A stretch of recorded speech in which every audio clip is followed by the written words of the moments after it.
Hi అండి, welcome back to my channel Maruthi educational world. అందరికీ నమస్కారం అండి. ఈరోజు నేను తెలుగులోని తెలుగు సబ్జెక్టుల్లోని కాలాల గురించి వాటి మీద బిట్స్ కూడా ఇస్తానండి. అయితే ముందు కాలాలు ఎన్నో తెలుసుకుందామండి. నేను ఇప్పుడు భాష తెలుగు గ్రామర్ గురించి చెప్తున్నాను అనమాట. సందులు, సమాసాలు, అలాగే పర్యాయ పదాలు, నానార్థాలు అన్నీ కూడా ఇంతకుముందు క్లాసుల్లో చెప్పానండి. ఒకసారి ఛానల్ని చెక్ చేయండి. అయితే ఈరోజు కాలముల గురించి చెప్తున్నానండి. ఈ కాలములు అన్నవి ఈ టాపిక్ అన్నది నేను చెప్పే టాపిక్స్ అన్నీ కూడా బీఈడి వాళ్ళకి, డిఎస్సి వాళ్ళకి, అలాగే టెట్కి ప్రిపేర్ అయ్యే వాళ్ళకి ఉపయోగకరంగా ఉంటాయండి. అయితే ఇప్పుడు మనం టాపిక్లోకి వెళ్ళిపోదామండి. చూడండి, కాలములు ప్రధానంగా 3 రకాలు. 1 వర్తమాన కాలము, 2 భూతకాలము, 3 భవిష్యత్ కాలము.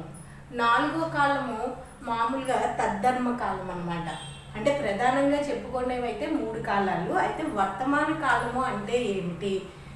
వర్తమాన కాలం అన్నదాన్ని ప్రస్తుతం జరుగుతున్న దాన్ని వర్తమాన కాలం అని అంటారండి. ఉదాహరణకి నేను ఇప్పుడు లెసన్ చెప్తున్నాను, అది వర్తమాన కాలమే.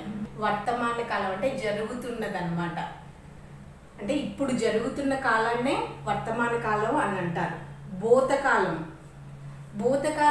జరిగిపోయిన కాలాన్ని భూతకాలం అని అంటారు. నేను లెసన్ చెప్పేసాను, గతించిన కాలాన్నే భూతకాలం అని అంటారు. జరిగిపోయిన వాటిని తెలియజేసే కాలాన్ని భూతకాలం అని అంటారు. భవిష్యత్తు కాలం అన్నది జరగబోయే వాటిని తెలిపేది భవిష్యత్తు కాలం. నేను లెసన్ చెప్తాను, నేను బయటికి వెళ్తాను, ఇవన్నీ భవిష్యత్తు కాలంలో అంటారు. తర్వాత తద్ధర్మ కాలం అని ఉందండి. 4వదిగా చెప్పుకునేది తద్ధర్మ కాలం అనమాట. తద్ధర్మ కాలము అని సహజంగా జరిగే పనులనే తద్ధర్మ కాలం అని అంటారు. ఇవి నిత్యము సహజంగా జరుగుతూ ఉంటాయి. ఉదాహరణకి పక్షులు చెట్టు మీద నివసిస్తాయి, అలాగే సూర్యుడు పశ్చిమాన అస్తమిస్తాడు. ఇవన్నీ తద్ధర్మ కాలం అనే అంటారండి. ఇవి అన్నమాట కాలముల గురించి. అయితే ఈ కాలముల మీద నేను కొన్ని బిట్స్ కూడా ఇప్పుడు ఇస్తానండి, ఒకసారి చూడండి. ఓకేనండి. తెలుగులో కాలములు ప్రధానంగా ఎన్ని విధములు? 3 విధములు. ప్రస్తుత కాలాన్ని తెలియజేయనది ఏది? వర్తమాన కాలం. ఈ క్రింది వాటిలో వర్తమాన కాలానికి చెందిన వాక్యము ఏది? సీత తినుచున్నది అన్నది వర్తమాన కాలానికి చెందిందండి. గతించిన కాలంను తెలుపున్నది ఏది? భూతకాలం. జరగబోయే పనిని తెలియజేయనది ఏది?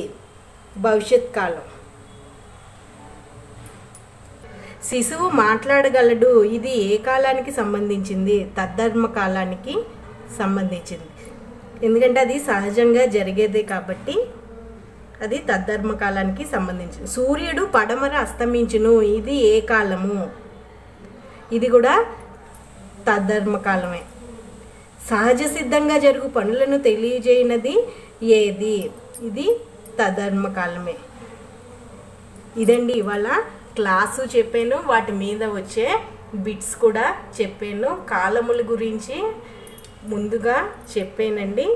కాలములు ఎన్ని రకాలు అవి ఏంటేంటో చెప్పాను, అలాగే వాటి మీద వచ్చే బిట్స్ ముఖ్యమైనవి కూడా మీకు చెప్పాను. ఈ వీడియో కానీ నచ్చితే ప్లీజ్ లైక్ చేయండి, మా ఛానల్ సబ్స్క్రైబ్ చేయండి. ఓకే, థ్యాంక్ యూ అండి.